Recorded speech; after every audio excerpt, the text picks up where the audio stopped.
கண்மணி உனக்கொன்னு தெரியுமா, அந்த இடுப்பில் இருக்குது என் மனசு. மனம் உனக்கென்ன புரியுமா, தன்னை கூடத்தில் துடிக்குது என் உயிர். நீ குளித்தால் நதியில் மனம் இருக்கும்,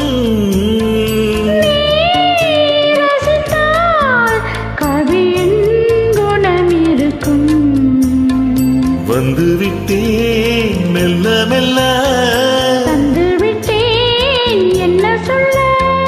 பாவமல்ல வேதங்கள் துணை அல்ல, மந்திரம் சொன்னேன் வந்துவிடு, சம்மதமே